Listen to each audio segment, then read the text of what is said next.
Hi, this is Greg McIntyre with McIntyre Elder Law, helping seniors protect their assets and legacies. And welcome to our special seminar presentation on crisis planning. There are strange times afoot. The world has come to an end as we know it, essentially. They've shut down the economy. States are telling people to stay home. People are going into quarantine. What can you do to help protect yourself and your family at home? You know, you gotta work, you gotta eat. I don't know what's coming. I'm an estate planning and elder law attorney. That's all we do. Britton, you too. What do you think? Yeah. You know, I think these are some crazy times. I really do. I don't think anyone knows what the future holds.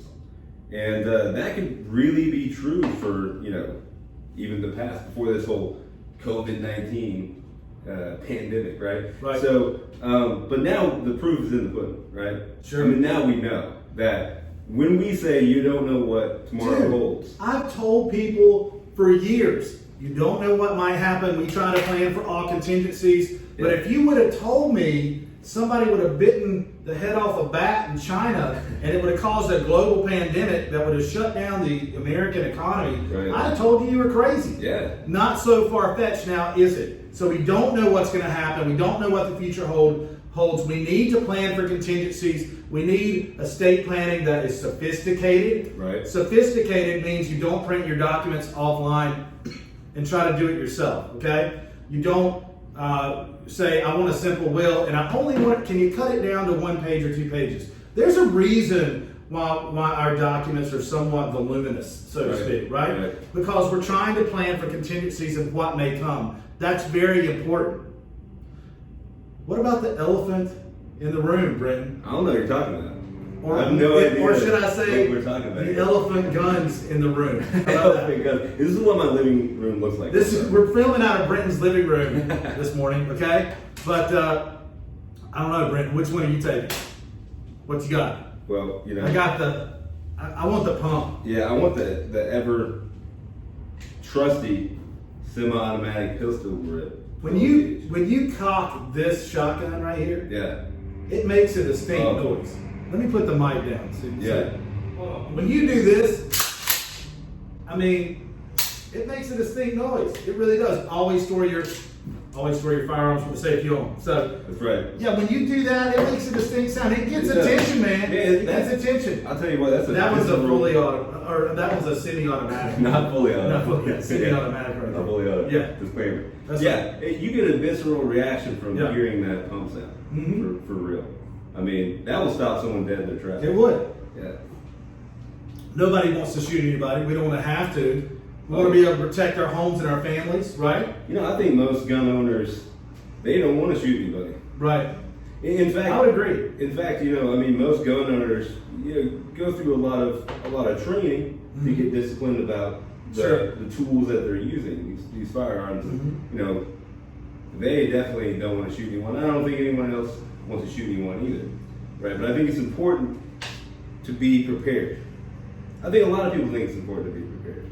It is very important to be prepared. And so, I mean, obviously we're being maybe what some would call extreme. I don't know if it is extreme in today's times. I don't know what the future holds.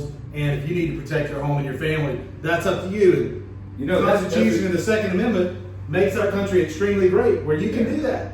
And that's a good point. Where is the line now? You know, when it comes to preparation, where is the line? I'm really not sure anymore. Well, I mean, I'm going to tell you, as long as my children are safe, my wife's safe, that means gun safety too, right? Right. But also, I want to plan for other things. What's more powerful? The estate planning binders that hold documents that protect everything you work for, your home, your savings, your retirement, which we hope is going to come back, right, with the economy. Right. But how about your home? You know, what's more powerful? These weapons, home defense weapons, or this estate planning binder? Yeah, I mean, legal protection we provide. Yeah, I think certainly what's contained in these binders are more powerful and will provide you with more protection than what is in front of us here. It's not the only thing that is more powerful than these weapons, right? I think you just picked up something that's even more powerful than this any is a of these McIntyre elder law pen. Yeah. And we use that to sign estate planning documents. Yeah. And you've heard the term the pen is mightier than the sword. That's right. I think that could be true, right? So if you are quarantined because of COVID-19, because of the coronavirus, at that point, right now, currently, now rumor is we're going to get hopefully a virtual notary statute. Right. That's coming. We've lobbied very hard for that, by the Yeah. way. Our firm has lobbied very hard for that.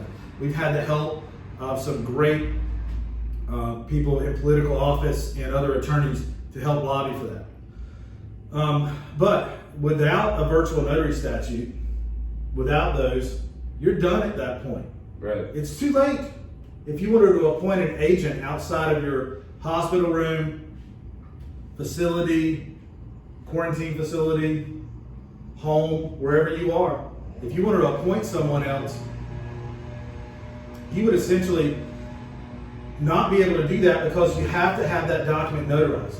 To appoint a healthcare agent to make all healthcare decisions for you. Right. To appoint someone to make your financial decisions for you. Your witnesses and your notaries are not going to be brought in, not from our office, and wouldn't be allowed in. Yeah, and I don't know a notary that would go in a quarantine situation, just to notarize some documents. I mean, in fact, that's asking too much of anyone to do Sure. that. And even if they could, for a lot of people who are in hospitals, nursing homes, Right. you can't get in there. Yeah. They've been very good so far to work with us on some specialized cases. That is true, yeah. So if you have problems out there, let us know and we can help. Okay, we'll work on those on a case-by-case basis to solve your problems. We've done that 3 times off the top of my head in the last 2 weeks. Okay? Right. We've had some special success, yeah. Yes, and with some special situations out there. So let us know. Give us a call, 704-749-9244, or online. You can chat with us 24 hours a day at mcelderlaw.com. We'll call you back. We will get in touch with you. We will help you. And we're just doing a lot of special things right now. We wanted to give you an eSeminar on crisis planning right now because we haven't had the in-person seminars because restaurants and other facilities have shut down but for takeout. Right. And gatherings from 10 people or more are discouraged, right? Yeah. So what we're doing is we're continuing to work hard for our clients. We will continue to work hard for our clients. I consider what we do essential. Absolutely. An essential business and an essential service. Certainly exercising your constitutional rights to protect your hard-earned money and property, to pass those on the way you wish when you pass away, to not have to turn those over to the state who is in more control of you than you know of your situation.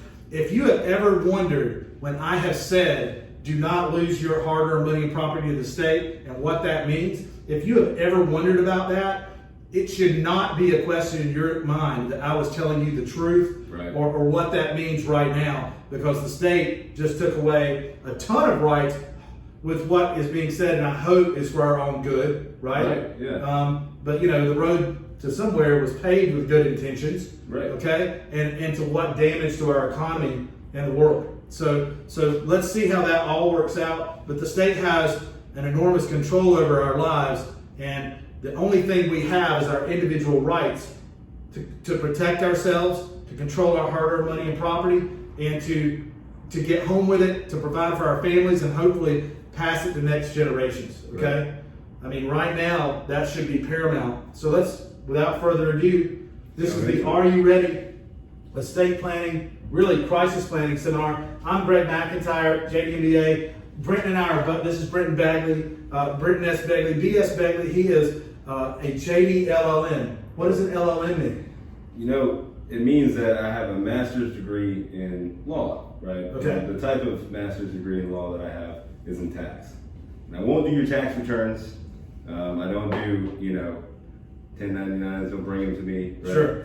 But I do tax planning, mostly with regard to estate planning. That's Sure. a big deal, right? Sure, and another thing, on that note, we were talking today, I would bet you one of the things that's going to come out of this is they're going to lower the estate tax or death tax. Yeah, that's coming. That provision is high right now, 11.18 million. 11.18 million. That's but right. the government is going to be looking for a grab back to pay off all these loans they're taking out right now to flood all the programs and everything that's going on. Under the recent Tax Cuts and Jobs Act, that sunsets in 2025, so that provision goes away automatically. Right, and they can redo it and set it wherever they want to. Wherever It they could be want. set at $100,000. Yeah.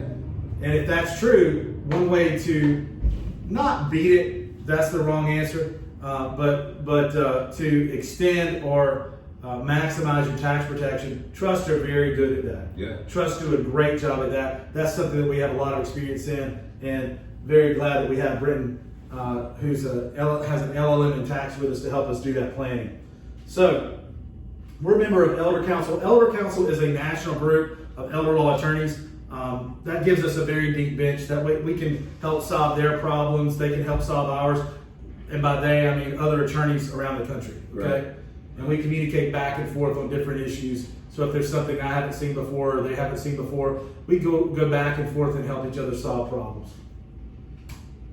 You know, I named our firm McIntyre Elder Law, and I thought everybody would know what that meant. That we help seniors and their families protect their assets and legacies. And still, people come in all the time and ask me who my partner, Mr. Elder, is, or if I am Mr. Elder. That's no joke. I did that so we could stay focused on the clientele we serve. I don't want to handle your speeding ticket, but I have a big heart, and if you ask me to, I might. Okay. Right. So that keeps me focused on exactly what we're doing. So, which is estate planning and elder law. This is the. I think Charles, somebody outside, just noticed that we had a table full of guns. He was looking. That's who I was waving at. See, Charles. So. Coronavirus, something that's very serious. We were told that has ravaged countries. Italy certainly on lockdown. China certainly has been impacted hard. There's several states in the United States who have a lot of diagnoses. It seems like if you're rich and famous, then you've been tested. Otherwise, the rest of us, who knows, right? but I know the entire NBA has been tested because they keep telling me the players that have come down with it but feel no symptoms, right? And then, you know, Tom Hanks, unfortunately has it, right? Yeah.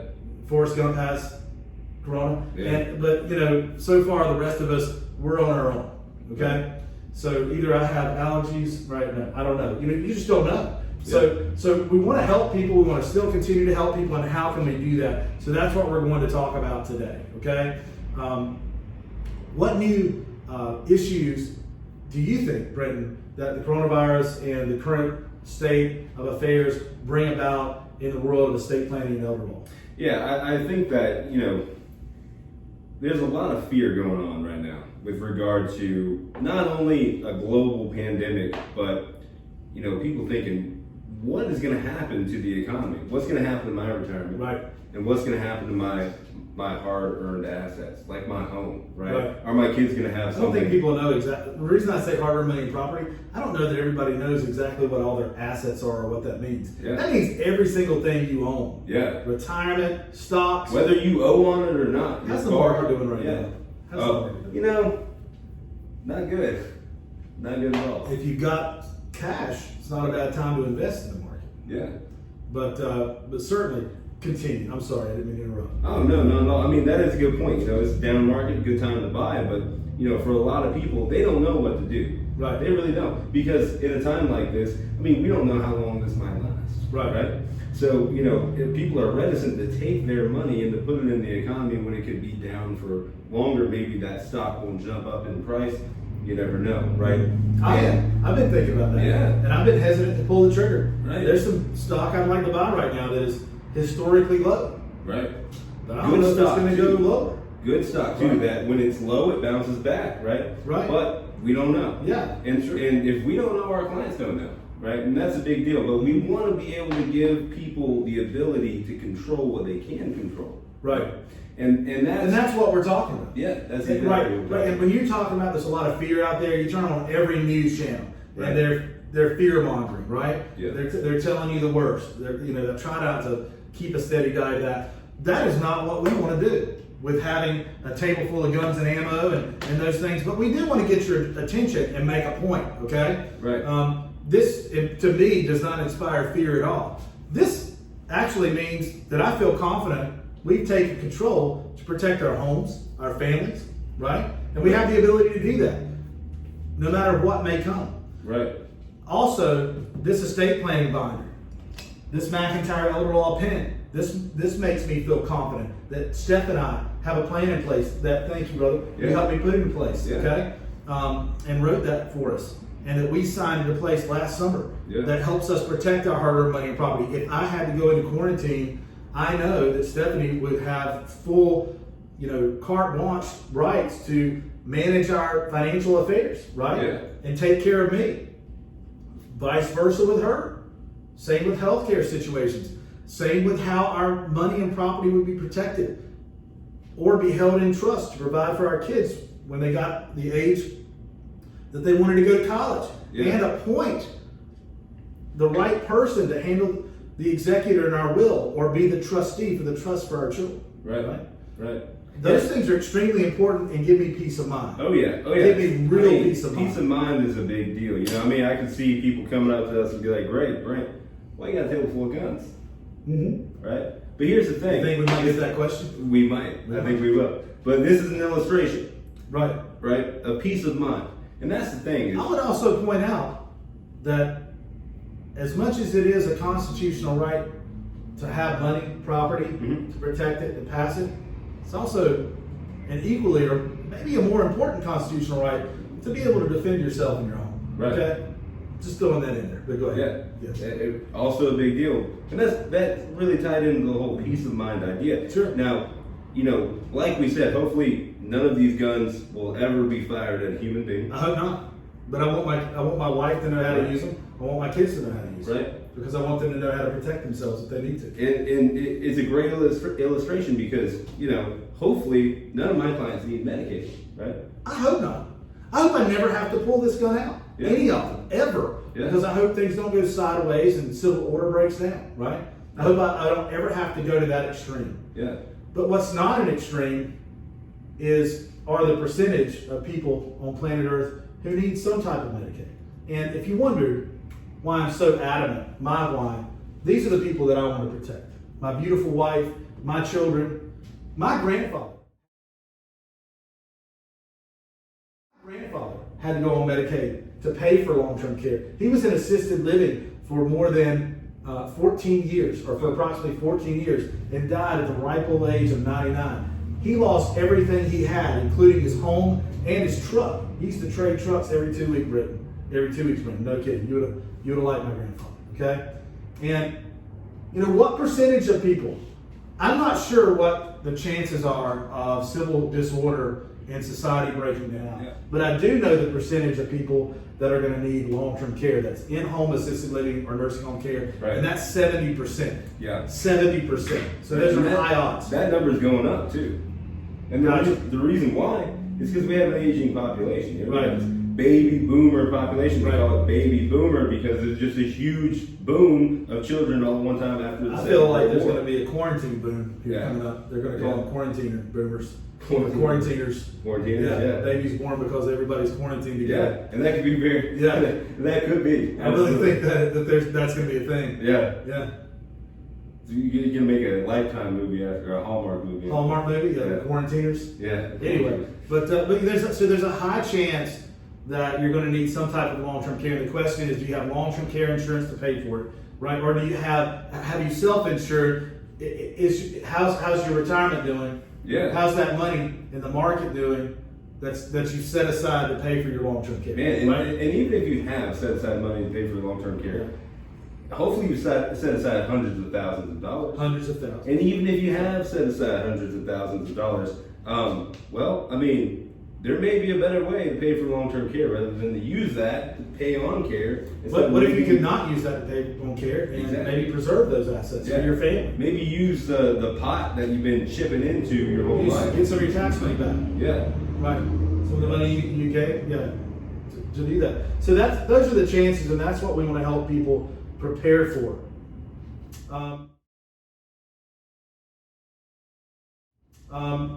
Putting your foundational work in place, extremely important, right? So foundational work, people skip over that sometimes. We sit down and they want to talk about the complicated trust, right? Or they want to go straight to the will and how that works. I want to start with a financial power of attorney, also called a general durable power of attorney. General because it covers all financial needs. Durable because it survives incompetency or incapacity. Or even lapse of mental time. disability, lapse of time. Yeah. And we want to make sure that that's in place. I call it the kitchen sink power of attorney because it's everything and the kitchen sink, right? So everything's in there. Safety deposit box access. I had a client recently who couldn't get into the safety deposit box because the power of attorney didn't specifically say it. Now, right or wrong, whether that bank's right or wrong, I would say the bank's wrong there, okay? But they still wouldn't let her do it. And without her taking the bank to court, right, to make the bank do it, they were going to allow her to do it. Yeah, and you know, when we say it's important to have documents that, you know, are just premium documents, ones that may or may not be pretty voluminous, Sophisticated right? documents. Tend to be pretty voluminous. And the reason why is that can shock people, right? Oh, it's one of the power of attorney, right? Yeah, this is 30 pages long. But here's the thing, man. You know, you see these powers of attorney, and maybe it says, you know, you can do banking transactions. Right. It just says it right there. It doesn't define what it is. It just says banking transaction. Right. What's a banking transaction? I have no idea what that is. Right. I mean, does it mean you can take all the money out of my account? Is that what you're really doing? I want to clarify what you're doing. What you're doing with a power of attorney, a financial power of attorney, is you're not only telling the people at the financial institutions what it gives you access to and what that means, it's defining your powers for them, but it also tells their attorneys because they're going to run that through their in-house attorneys. And their attorneys are going to give them a thumbs up or a thumbs down on your power of attorney. Right. And what if they give you a thumbs down? If they give you a thumbs down, you're in a tough position. Your position is if you think your power of attorney is valid, you can always show cause that person to court, that institution. So you need to serve the bank with a lawsuit, basically, to show cause why they will not honor a valid, legally drafted power of attorney in North Carolina. And that sounds inefficient. So that's going to cost money to do that and time consuming. Plus, right now, can you get a court date? Oh, right now I can't get a court date for anything. Nobody can get a court date, right? At least for 30 days, okay? Right. So, you know, with the current situation, so you're not getting a court date, so basically you're stuck. Right. You're stuck. They said no to you, and now what are you going to do about it? That's what they've said. They're the bully. They're saying no. What are you going to do about it? Well, what you can do, and what we did for the person with the safety deposit box issue, we just redrafted the power of attorney. Right. We drafted it as opposed to the other one they had and put in a new one, okay? So that they could use that to allow someone else, appoint someone else to be able to do anything for them, including handle the things that were in the safety deposit box. There were some things they wanted to move right now, you know, and do something with. So it's important to have that in place, or else you're finished at that point. You're either stuck with a financial institution not honoring your power, or you're stuck without a power of attorney or one that doesn't work, and the only other alternative is guardianship. Right. Now, can I get a court date for guardianship? Probably, maybe emergency guardianships, maybe. Okay. Emergency. So if you have an emergency guardianship situation, call us. We can get on a calendar, I'm sure. With a small audience, there's a closed hearings. It's definitely a gathering of less than 10 people, so we could do that. I think we could. Okay. However, it's still a tough situation to be in, and once you get a guardian, it means essentially the government or the state or judge is going to have to approve any money that's spent or moved around. Right. And that might not fit your estate plan. Okay? They might not even understand. Right. What the reason why you want to do. Or agree with it. Or agree with it. How about agree with it? They might not agree with what your plan is. Okay? Right. And they might just want you to spend all your money now. Yeah. Until it's gone. Yeah. And then when you have only the house left, I have seen routinely guardian ad litem that are appointed by the court, which doesn't mean that a family member is going to be guaranteed to be your guardian. Right. Many times they won't do that, and they'll appoint another attorney as your guardian, somebody who does that all the time. And I have seen those attorneys sometimes just willy-nilly turn around and sell the house. Right. They want to do that. We defend people in positions like that from time to time. Right. So you might not want your house to be sold. You might want your house to be preserved for the family. Take control. That's the point. Right. There's all kinds of situations. What's going on right now, this coronavirus scare, is just a really exaggerated example of people being out of control in their lives. Right. I have no control over what the government's going to tell me to do next. However, I do control how I react to it, and I can identify the things I can control. What I can control is defending my home and my family. Right. What I can control, not just literally, but also from an estate planning perspective, making sure they have in place proper financial powers of attorney, general and durable power of attorney.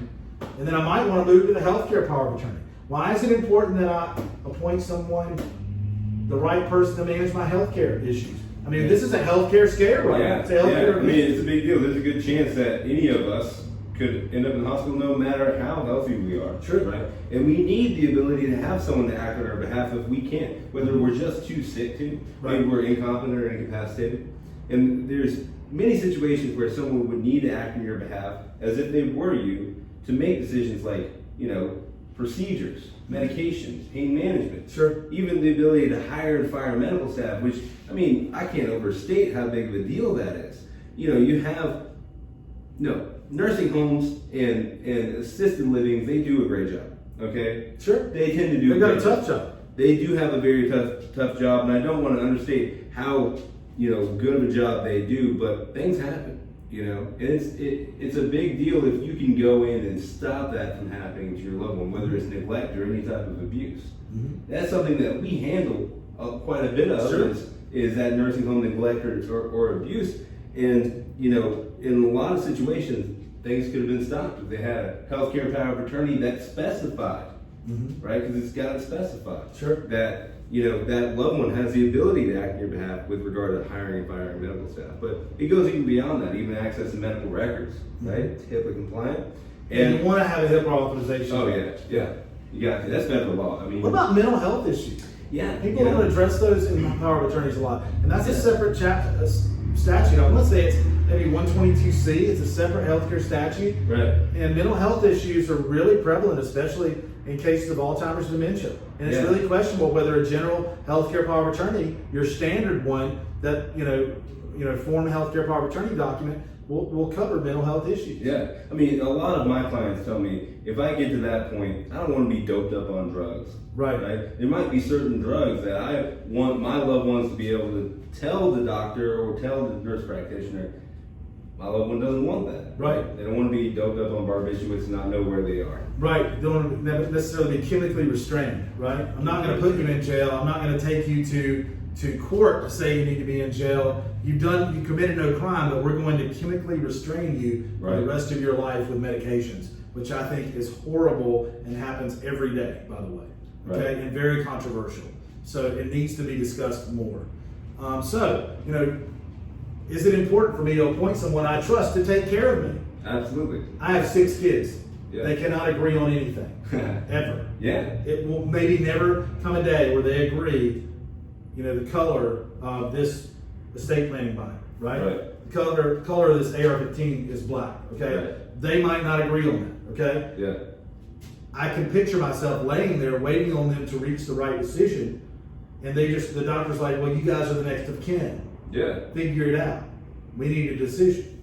Right. And I can linger indefinitely in pain or in a bad situation. Yeah. I don't want that to happen. Right. So it's up to me to be selfish and appoint the person that I think is going to make the best decision. It's not a popularity contest, but you got to have one quarterback on the field at a time. Agreed. One guy throwing the ball. You got one guy throwing the ball, you're not going to have a very good football game. Sure. Right? Or you might not have any football at all. Right. Global pandemic. But, you got 6 kids. Even if you have 2 kids, even if you have a couple people who are your loved ones, and you name them as power of attorney, they might not see eye to eye. In fact, they may hate each other after, maybe not before, but after it's all said and done. Right. But you want to empower one individual with the ability to make those decisions, because what we're looking for in a power of attorney, whether it's general durable or the healthcare power of attorney, is efficiency.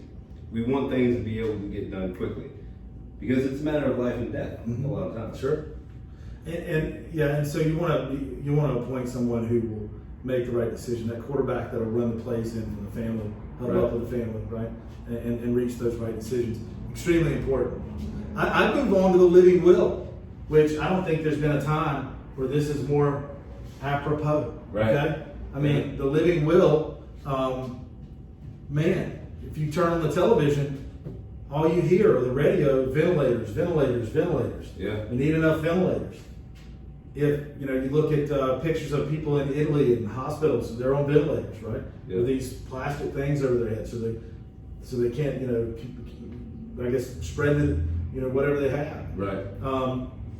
If you're in a situation where you are terminal, incurable, let's say heaven forbid brain death has occurred. Right. I don't know. You're in a persistent vegetative state. You're being maintained by a respirator. Yeah. Or ventilator. Is it okay to let me go at that point? Do I want my voice in the room when I can't speak for myself? Yeah. And what if my family can't make that decision or has a hard time with that decision? Yeah. Or do I want to place it on my beautiful daughters to make that decision? Or my Right. wife?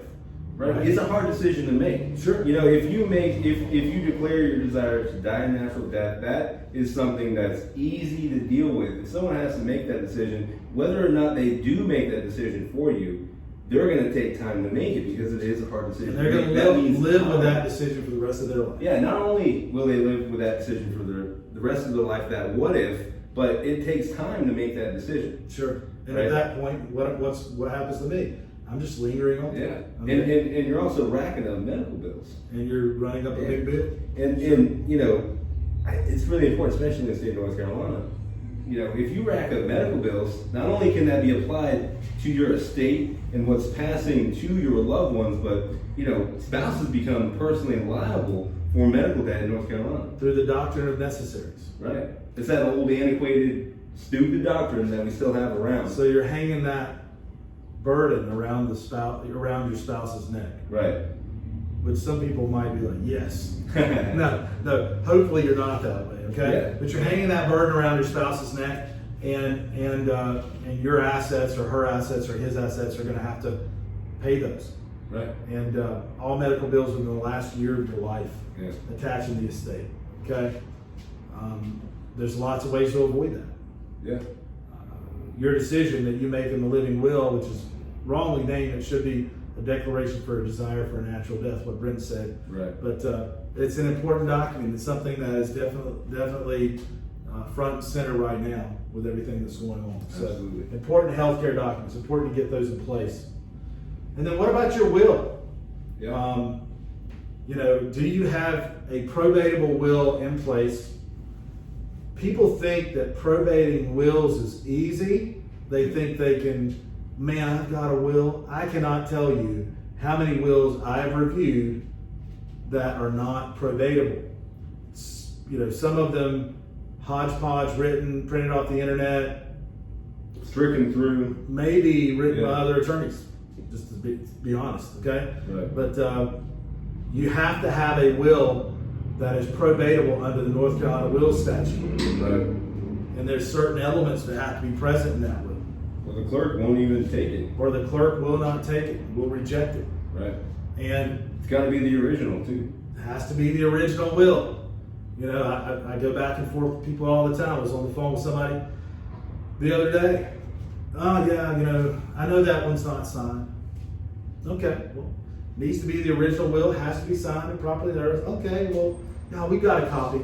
Well, I'd just like to point out that a copy is not the original, but we've got an original copy. I'm not sure what an original copy is, okay? Does that mean it's the first Xerox copy? Is it the first copy? Right. Do you have the original? Where the wet pen and ink were used to sign it, okay? And the witnesses witnessed it line of sight, and the notary notarized it line of sight. They were all in the room together, and this happened. And then, did you, is the document self-proving, right? Right. Does it have a self-proving affidavit in proper language there? That means you don't have to run out and find the witnesses when someone dies Right. and bring them into court to say, yeah, I saw that person sign that will. Or Right. get an affidavit signed and notarized by them right then. Right. What happens if the witnesses aren't around because they passed away, or they were 20 years older than you were when you signed the will, or they left town, or I don't know where they are at this Yeah. point. We can't find them. Keeps getting harder and harder to prove that will. It's important to have a properly drafted last will and testament in place that puts forth your wishes, okay, and Yeah. says exactly how you're going to pass your hard-earned money and property. Man, a will is a very important thing to have because otherwise you're looking at the state to determine what happens to your assets. But I will say that a will is probably not the most efficient way to pass property. There are easy ways to avoid probate. Yeah. It depends. This is why it's important to get with our firm. Right. That's why it's important to get with us, an estate planning and elder law attorney, to review, to see if your estate is best fitted for a will. Right. Or if a will might be just an insurance document that says, hey, if some other ways that we're passing money to your property fails, it's going to make sure it gets there. Right. Okay? And what Brenton means, I think, is that's where liens attach. That's where if you had that Medicaid paying for assisted living or nursing home care, that's where it would attach and it would force the sale of your home. And man, probate, that process by which a decedent's assets get to their heirs, right? That court mandated process. If you have a will and the assets are passing through the will, they're not otherwise designated through like a deed, trust, beneficiary designation, that sort of thing. That process is not only risky because it's where creditors like Medicaid can come, take property, right? Literally take it before your heirs ever get it. Exactly. They get the first shot, first bite of the apple, right? That's right, first shot. But they also, probate also is a long, arduous, and very expensive process. It'll take a while. Yeah. I would say minimum 6 months. Yeah, anywhere from 6 months to 2 years. If you have interest in the estate at all, which it's pretty easy to prove that you're a party in interest, right? You can sue that.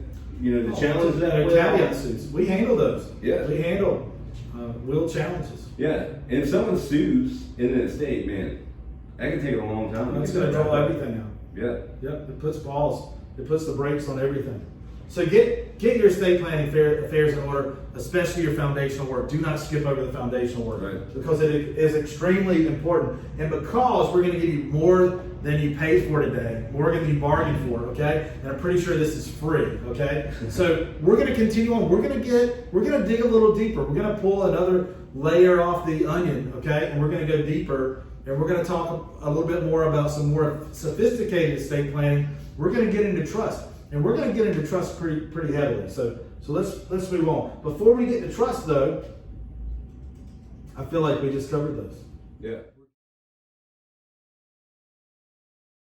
Yeah. We're good. Yeah. We're going to talk a little bit about deed protection, okay? So we're going to talk about some deed protection. We're going to go into several ways that you can use deeds in North Carolina to protect real estate, your home, and other real estate. When I say real estate, I mean your home. Yeah. And I want to clarify that the stick-built house that has a foundation that is affixed to your property, that is sitting on your property, okay, is a part of your real estate. Yeah. You do not have a separate deed for your house. If you have a mobile home, then you have a title to your mobile home, unless that is firmly affixed to a foundation to the property and has gone through a process through DMV to remove the title and file an intent to affix a mobile home to real property at the Register of Deeds. That's a form that's filed there too. So there's a process to do that. So when I say real estate, I mean your home. I could mean the farmland in the upper part of the county. Yeah. I could mean your beach house, or I could mean your mountain house. Okay, any piece of real estate and anything that's on, right? Yeah. So how do we protect real estate? How do we protect the house? That's what most people are worried about. Man, I tell a lot of people, you got to avoid probate with your assets because it's a big deal because Medicaid can come and take your property if it's in probate. Now, Medicaid is limited in North Carolina because we're a limited recovery state. Okay, that means that Medicaid, even though they pay out for your care, they want to recover what they pay out. Okay, and this includes any other medical creditor too, But Medicaid in particular, because a lot of people face the need for Medicaid. Right, so Medicaid will pay out, even though they'll pay out, they want to recover that money in probate, but they're limited to doing it in probate. So a lot of people say, okay, well, I know how to avoid probate really easily with my home because I want to protect my home, leave it behind for my loved ones. I know what to do. I'll just give my home away. Yeah. Yeah. I don't want to give my home away. Me neither. Yeah. You work hard for your home? I worked hard for my home. Yeah. All our assets. I'm trying to eke out a living, get some retirement, buy a house. I deserve to control my property. If we've gotten to the point that at what age should I give away all my assets, Right. I think that's a broken system. That system needs to change. Yeah. That's what we help people avoid. Yeah, because a lot of my clients, a lot of people, Sure. you know, when we do these seminars, they think that, hey, there's a number out there that, you know, where if I reach that number in age, that I need to start giving away my property. And I'd advocate that you shouldn't have to give away your property until you're done. Agreed, because there's many different ways to control your property and still protect it. Right. So quitclaim deeds is a way to give away your property to someone else, but also you're stuck with the fact that it's not your property anymore. Right. You don't control it. You can be kicked out of it, Yeah. right? Because you don't own it. Because you know what? I don't want to contribute to that. Elder abuse and exploitation is a real thing. It's a real thing. I don't want you to be this gentleman right here, who I believe is sad because his son won't let him in the house. That's his house. Right. He worked his whole life to pay for that house, right? Right. And this is the reported, according to the National Center for Elder Abuse, this is the reported people over 65 that suffer elder financial abuse, okay? 10%. Right. I think that number is way low. I think it's a lot higher than that. You know, because that's all that's reported. Yeah, the FBI statistics say that, you know, yeah, it's around 10%, but we think it would be more like 80% if it actually went reported. So the unreported amount it's more. Yeah. is way more. And I mean, you know why it's more, right? Tell me. Well, it's because his family is doing it, doing the Yeah, exploitation. his family's doing the exploitation, and we're That's going to why keep it it in goes the family. unreported. Right, so it's unreported. Yeah. Right. Yeah, so we want to avoid that. Yeah. I don't want to contribute to that. I want to make sure this is not you, okay? So why don't we use life estate deeds? Life estate deeds are great deeds. Yeah. What do life estate deeds do, Brent? Man, life estate deeds are great deeds. You can reserve a life interest in property. That means that you say, hey, I'm going to live in this home for the rest of my life, and when I die, it goes automatically to my loved one, right? Mm-hmm. Avoids probate. You can put as just many people you want to on there to receive that property immediately when you die. It avoids probate again. Very important. But there's one caveat to that. Well, two caveats, I would say. Well, first of all, you retain some control of the property, but you don't retain all control of the property. Sure. Yeah. So if I want to sell the property, and my kids are getting it when I pass away, they have to sign off on it. The sale. Yeah, they have to approve that sale because Right. they have an interest in the property right now. Right. Yeah. What if I'm worried that I might sell the property because maybe I'm experiencing some dementia, and I want to make sure that my kids have to approve it if I sell the property? Man, that could be a useful tool, but still not the best way to do it, because there's that other caveat that. It could be. I like life estates for some things. Yeah. Life estates are great tools, okay? You can have an unlimited number of life estate deeds on your property, on an unlimited number of pieces of property, and still qualify, but you have to put the life estate deed on outside the look-back period. 3 years for assisted living Medicaid, which is special assistance Medicaid, 5 years for nursing home Medicaid in North Carolina. So you have to put them on there outside of that time period. Right. Yeah. But it allows you to protect an unlimited number of properties, certainly. It does. Pass them outside of probate directly to your loved ones. But the problem is that if we're talking about the main home. Sure. Let's talk about just the main home. Yeah. So, and maybe I don't have time. Maybe I don't know if I have I want to 5 roll the dice on that look. Or maybe I want insurance that will automatically work, right? Yeah. I want to know that I've automatically protected my home. Yeah. And maybe, just maybe, you want to keep all control in the property, right? Right. The ability to sell, convey, gift, mortgage. So lease. that's a ladybird. Yeah. Right. Yeah. Right? And it's nicknamed the ladybird deed after Lady Bird Johnson. That's right.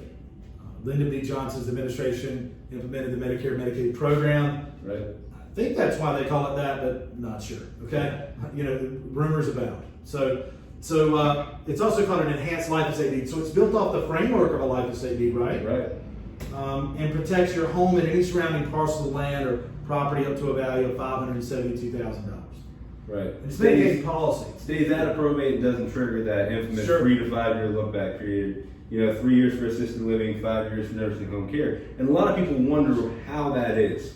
Right. That part. That's a How question is that, I get. Yeah, so that's a question I get all the time is, okay. How does it well, not trigger that? Right, sounds too good to be true. How does it not trigger that? Well, the interest in the property doesn't pass when you put someone's name on that deed. It only No passes. interest passes. No interest passes. Agreed. That's why you keep all control in the property. Right. But the interest does pass immediately when you pass away. When the Okay. person who created the deed, the grantor, passed away, it goes automatically to the grantee. And I like to call them a beneficiary. I refer to them as a beneficiary a lot. It's a lot like a beneficiary designation, like an IRA. Put a beneficiary in your IRA. Do they have any control over that IRA? No, they do not. That's right. But it goes to them immediately. So you when maintain die. full control, and it doesn't matter if I place it's not recognized or included within the 3-year or 5-year look-back period. That means for Medicaid qualification, that means I could put one on my home today, and because of North Carolina Medicaid policy, Right. I can still qualify for Medicaid tomorrow to pay for long-term care, Right. special assistance, What if or you're- nursing home or assisted living Medicaid. What if you're already in nursing home? What if you're already getting Medicaid? I mean, that's the big question. So I would argue that you could go ahead and put one on your home even if you've already qualified for the benefit. Right. But that could hinge on if you have that general durable power of attorney in place that can get out there and do that for you. Right. What if you become incompetent, incapacitated at that point, right? Right. That's why these things always work together. That's why it's so important to have your foundational work in place. The Lady Bird deed is a great tool to protect your home. Right. Absolutely. Yes, sir. And then, now we'll move into trust. That's right. Now we'll move into trust. Because beyond the home, I mean, everybody has assets other than Right. the home they want to protect. Sure. Yeah. Hey, this has been a great tool, the Lady Bird deed, by the way. Right. A great tool. I mean, it's really worked well for our clients over the years. Would you say? Oh yeah, absolutely. I mean, just countless number of homes have been saved. Sure. You know, we prevented quite a bit of real property from being taken by the Right. state. Agreed. Yeah. Quite a bit. And then, trust. Yeah. Yeah. I think trusts are misunderstood. I also think trust at a base level function quite simply. Yeah. People just need to be told exactly how they work. Yeah. So we're going to tell you right now. How do trusts work? Are they going to work for you? And how can you use them to protect your home, other property, bank accounts, retirement, those things? Yeah. Okay? So let's have that discussion. Okay. Are you interested in protecting what you worked hard for you and your family? Right. Are you interested in controlling it? And I think first to know how to protect something, you gotta know what the risks are. You need to know what the risks are. Yeah, you know, and a cool thing about trust, they have a lot of flexibility to provide for future contingencies, right? Sure. And protect from To those write risks. a story. Yeah, Exactly. with however you want things to work with your hard-earned money and property. And I'll tell you, this gentleman right here, Brenton Bigley, has written a new type of trust for our clients and come up with a convertible trust. And we're going to get into that. That's the last trust we'll talk about. We put it in the middle for a reason, because we're going to go through the revocable trust first, revocable living trust, then an irrevocable trust. Then we're going to tell you, so stay tuned in, we're going to tell you what a convertible trust is and how it can merge the best of both of these options for you and your family, okay? Very unique. Great job, Brenton, and really, really can provide a lot of value to our clients and their families. So, a revocable living trust. Right. Brenton, if I set up a revocable living trust, what does that mean that it's revocable? So, you know, before I tell you that, it's good to know what the nomenclature for a trust is, who the parties of the trust are. So you have your grantor or settlor, the person who makes the trust. So if I'm making a trust, am I the grantor? Yes. If I'm a husband and wife, two people, can they both be grantors? Can we set up a Absolutely. family trust? Absolutely. Okay, sure. Yeah. Okay. And then you appoint And someone. it's a living trust too. It can be a living Oh, trust. certainly, Okay. certainly. And you appoint someone to administer the trust. That's the person who acts on behalf of the trust, does business on behalf of the trust, right? And that person is the trustee. Okay.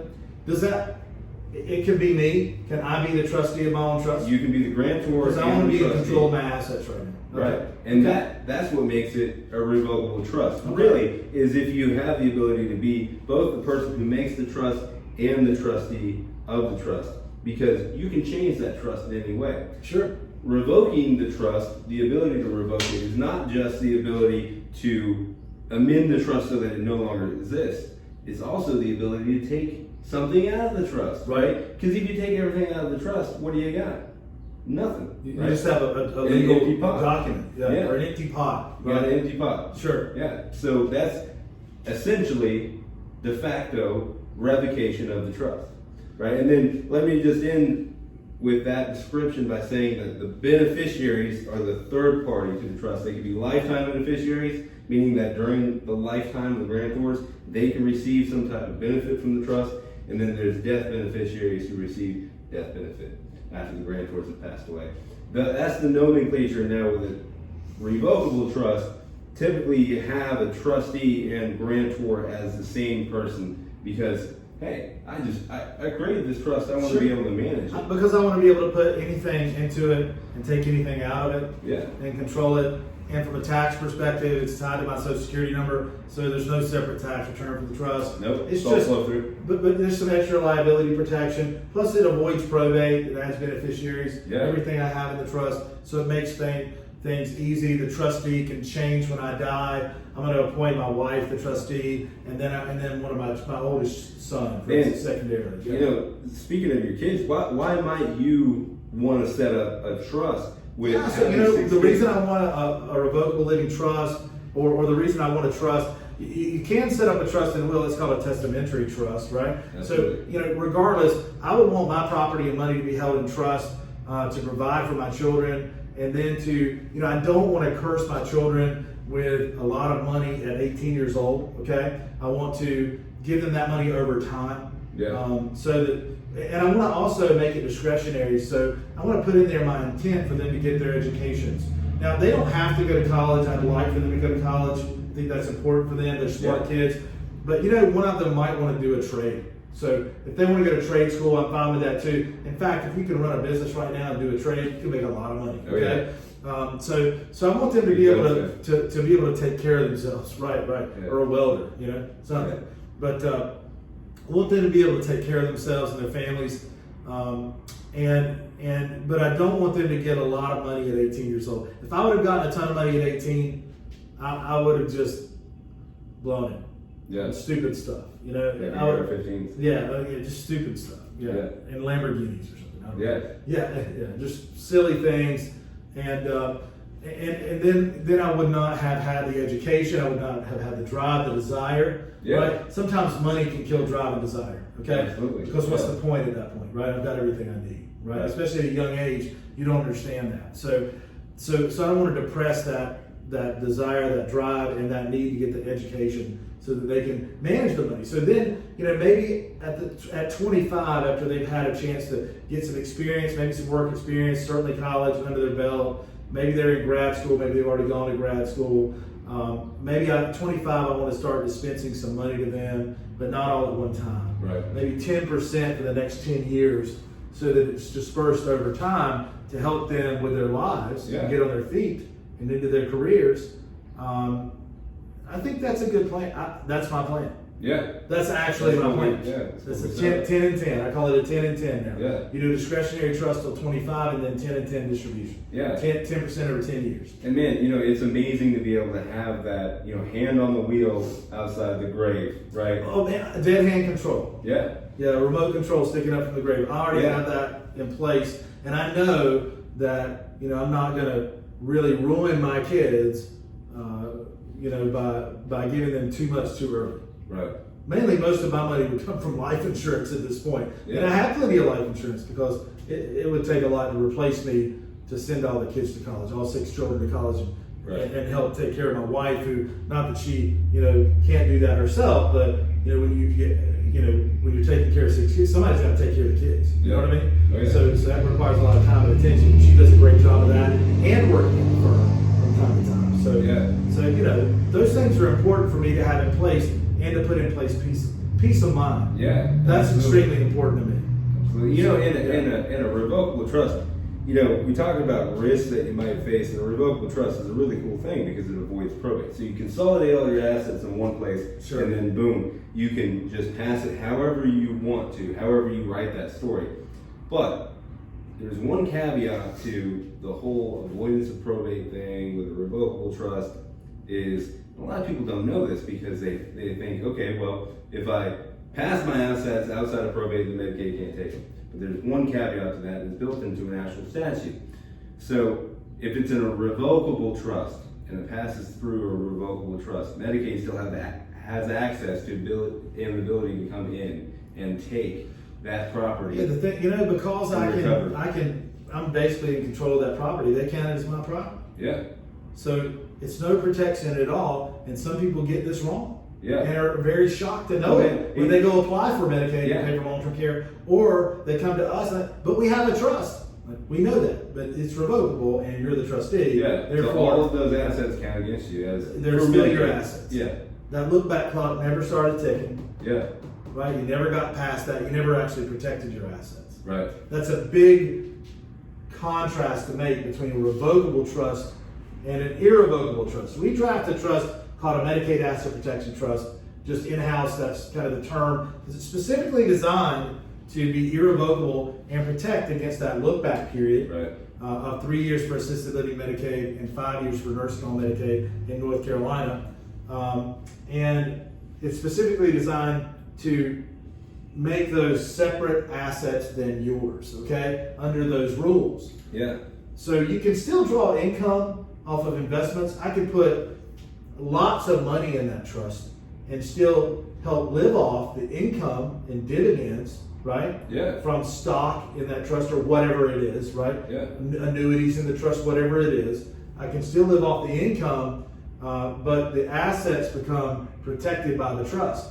I might put my home in the trust. Instead of doing a deed protection, I could put my home in the trust for other real estate. And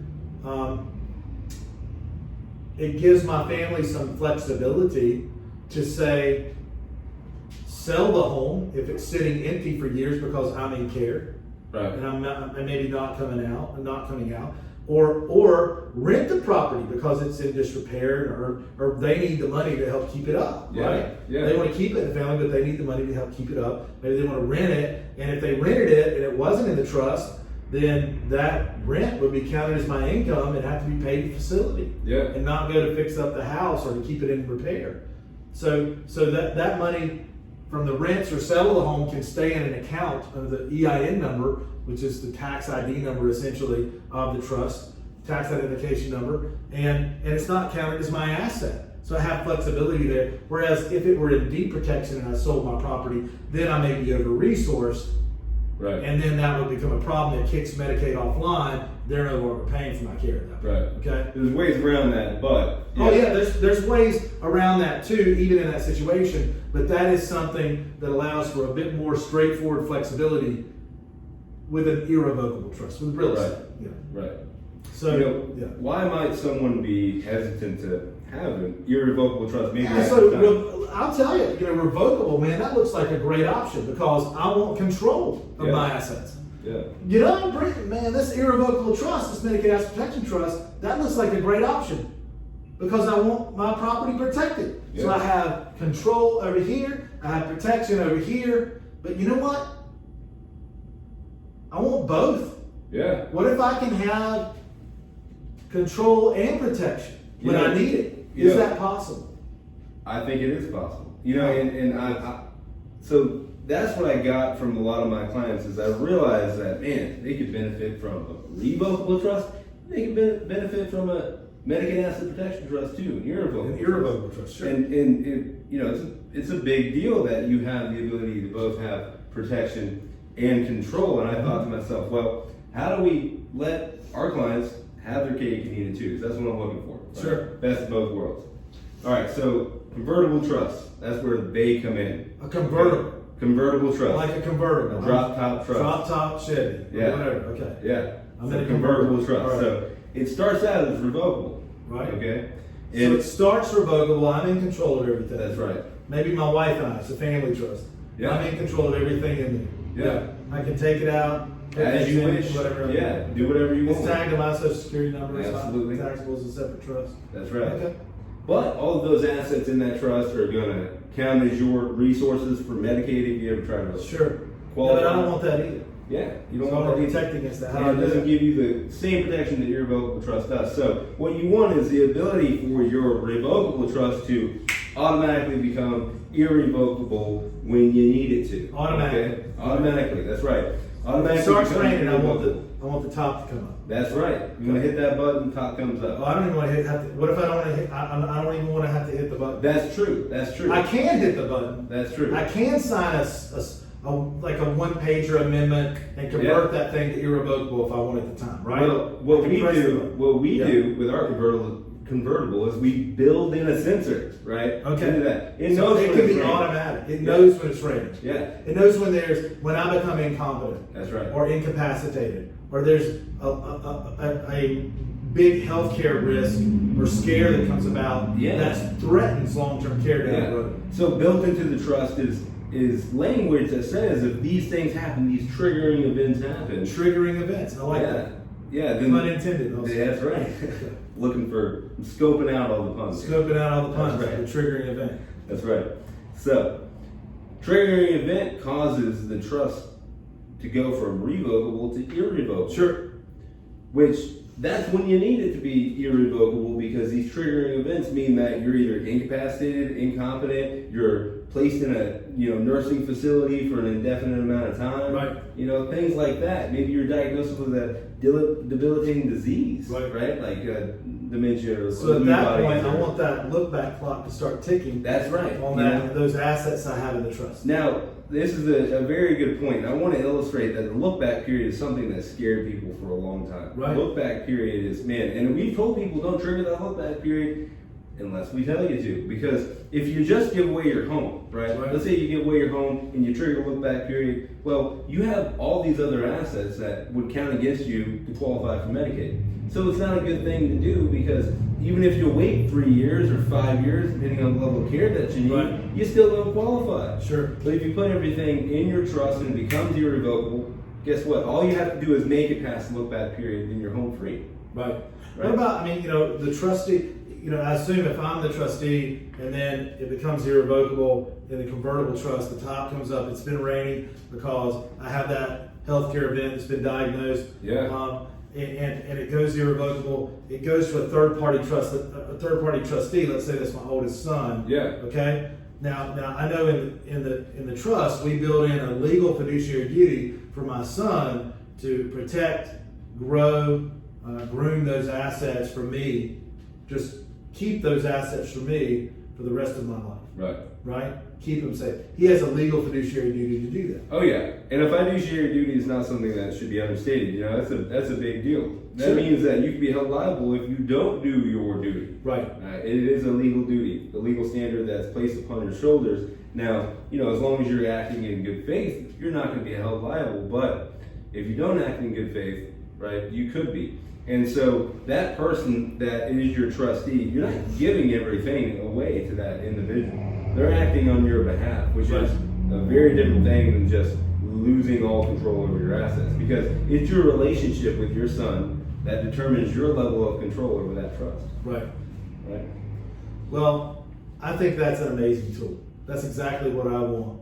Right. Okay, as I age, so that I can control my property and then it can go irrevocable what I want to put in there. I like to say it's like building a safe, but leaving the door open. Right. At any time that door just automatically shuts, combination sets itself, and the only person who knows that combination is your trusted fiduciary. That's right. That's right. That's great. I love it. I love it. I love that. That's trust in a nutshell. Revocable, irrevocable, the Medicaid Asset Protected Trust, and the best of both worlds, which is the convertible trust. Right. So if you have any questions about trust or whether they might be right for you or your family, please give us a call here at McIntyre Elder Law. We'll be glad to do a consult, 704-749-9244, or go online to mcelderlaw.com/estate planning. You can read a little more there. Certainly read a nice article that Brenton wrote on convertible trust on our blog. And you can certainly contact us right there from the website and set up that consult. Man, we have a lot of information on that website. We have a lot of information in general, I feel like. We both worked for a long time. I know, for Yeah. years to put out information on estate planning in Eldorado. There's no doubt. Yeah, and this one right here, this is a pretty big deal in my opinion. Saving the Farm. Yeah. I wrote Saving the Farm a few years back. Saving the Farm, a practical guide to the legal maze of aging in America. Okay, we'd love to give you a copy of Saving the Farm. Okay, come in and see us at the office. We have plenty of copies of Saving the Farm, a practical guide to the legal maze of aging in America. Feel free to buy that online for $20, but I think I'd love to autograph a copy for you. In fact, I'll offer that for free today if you're watching. If you schedule a consult with us right now, and come see us, meet with our attorneys, and talk about how to save your hard-earned money and property, we'd be glad to advise you. And I will also autograph a free Saving the Farm book for you.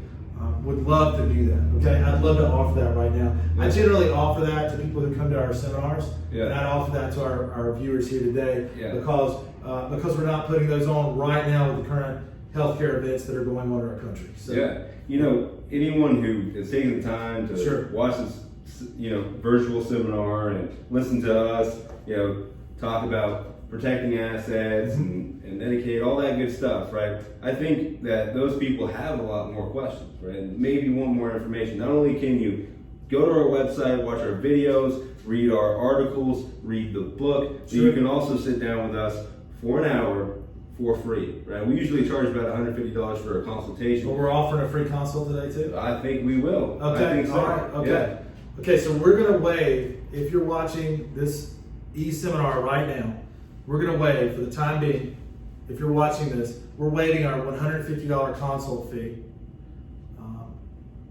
It's good enough, thank you. Okay, we're gonna waive that $150 consult fee. Also, this book, I'm telling you, we're gonna give that to you for free, is a great guide on what we're talking about here today, and it expands on some of the things we're talking about here today a little more in depth. There's a great story in here about my grandfather who did have to spend so much time in assisted living care, and there's some great pieces in here from experts in their fields about how to pay for different levels of care as well. So Saving the Farm, a practical guide to the legal maze of aging America. Let us help save your farm. Do you have a farm? You may actually have a farm, but the farm is actually a metaphor.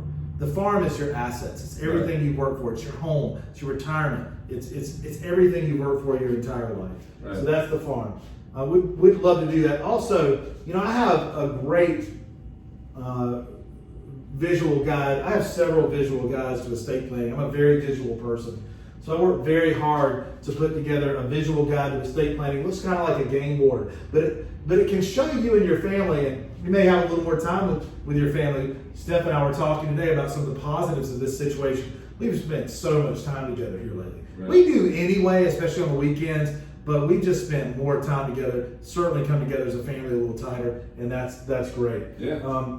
You can sit down with your family and talk about, you can see here how you're passing property, how liens can take property, or take property in probate or attach to property when they go through probate, how it could possibly prevent that from getting to your loved ones, how adding beneficiaries to assets can pass those, or using trust, life estate deeds, ladybirds can pass those outside the probate process, stocks, bonds, annuities, 401ks, IRAs, trust, payable on death or transferable on death beneficiaries. All that is encompassed there, and I would love to be able to give you a physical guide to estate planning as well. Be glad to provide that for you, a physical copy of that when you come in to the free consult. So let me recap exactly what we're doing, okay? Let me recap. We are giving a free consult. That's a $150 value. Right. Of what if you just walked in off the street or called in, $150 value, okay? Free consult with our attorneys to help you during this crisis period, okay? Right. And I want to do what I can to help people, period. That's what I'm in business to do, period, especially during this time, okay? Right. I'm also going to offer a free autographed copy of Saving the Farm, a practical guide to the legal maze and Aging of America that I wrote. Spent 2 years working on writing, 6 months editing, and brought it to the market. Anybody who tells you you get rich off writing a book is wrong. What you do is it costs a lot of time, effort, and money to bring a book to market. And we spent a heck of a lot of time and effort and money to bring tens of thousands of dollars to bring this book to you. And again, you can get the ebook, audiobook on iTunes, Audible, Amazon. Feel free to go buy that or schedule a consult with us and I'll give that to you for free. And I'll include the estate planning worksheet, which is my visual guide to estate planning that we will include along with the book and the free consult. I think that's pretty good. And we have a heck of a team. We really We do. have a great team of people to serve you, great customer service. We have an office in Uptown Charlotte. We have an office in Shelby, North Carolina. We have meeting spaces in Asheville, in Biltmore Park, which is a great area that we used to meet with our Asheville, Hendersonville clients. We also routinely do travel signings and come to people. We try to bend over backwards to help and meet the needs of our clients. I really mean that. And we'd be glad to do that for you. Thank you so much for watching. Brenton, did you have anything else for our viewers today? Yeah, for our attendees on our seminar today? I think, I just want to let everybody know in this time, that, we're here for you. Right. I mean, these are scary times. Right. I mean, I don't want to live my life with fear. I want to be able to have a plan in place. I want to be able to know at least that I can control the things that I can control. And no matter what happens, I have done what I can. I've left everything on the field. That's right. I've done what I can during the game of life to make sure that the people that I love are taken care of. That's right. And, that's what we help people do. That's right. And, if you need us, we are here for you. Thanks, guys. Be safe out there. Wash your hands and give us a call. We have plenty of Purell in the office. That's right. Right, plenty of Purell. It's right here. Okay, these are our weapons right now. The Purell. Okay. Stay safe. We'll see you soon. Contact us 704-749-9244 mcelderlaw.com. That was good. Good job. Yeah.